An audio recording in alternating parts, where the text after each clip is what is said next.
Early this morning, the violence found in Shakur's music and private life may have caught up with him. The rapper was critically wounded in a hail of bullets outside a New York City recording studio. According to police, the shooting started after 3 gunmen approached the rap star and his bodyguard, demanding they turn over their jewelry. Shakur was shot 5 times with wounds to the head, groin area, and hand. His bodyguard, Fred Moore, was also wounded. A witness at the scene heard the rapper yell out, "Who shot me?" Can you tell me, was this a random shooting? No comment. Not at this time. Investigation's going. Do you think it was a premeditated shooting? Do you think someone was waiting for him? The shooting is currently being labeled a robbery attempt and came just 1 day after Tupac lashed out at the woman who charged him with rape last November. The only time ever there was an act of sodomy, she admitted she did it to me. I should be, putting charges on this girl who sodomized me on the floor of a dance club. The outspoken rapper was as combative as usual as he waited for the jury to determine his fate on the sodomy and gun charges stemming from the woman's charges. I'm not saying I'm a thug because I want to rob you and rape people and things.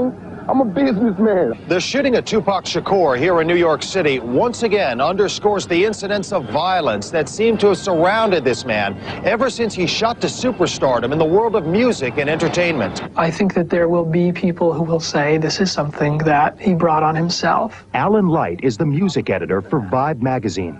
I think there's been a real sort of ticking time bomb sense around Tupac that something bad was going to happen. Whether it was going to be something he did or something that was done to him. Sometimes labeled a gangster rapper, Shakur's music often spoke of violence and even shooting cops, and its content has received strong criticism recently. Community activist Al Sharpton. We're saying that you use the influence in a constructive way, or we're going to turn you off. You had a right to say it, but we also have the right not to hear it. But Shakur's private life has drawn more attention than his music. The rapper has been arrested 10 times since 1991. The release of his first album came 1 month after a 6-year-old boy was killed by a stray bullet after Tupac got into a fight, although witnesses said it wasn't Shakur who fired the shots. In October of '93, he was allegedly involved in a shooting of 2 off-duty Atlanta policemen. Mark Whitwell is one of those officers. They tried to kill my brother, my wife, and me. Whitwell says a traffic altercation between him and Tupac and his entourage resulted in Whitwell's being shot in the back. Charges of aggravated assault were filed against Whitwell and Shakur, but all charges have since been dropped.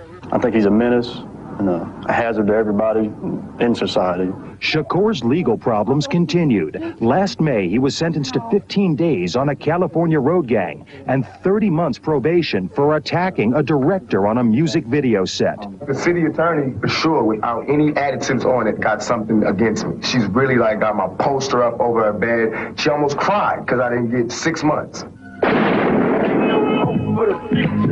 Despite his legal problems, Shakur has still maintained a successful music career.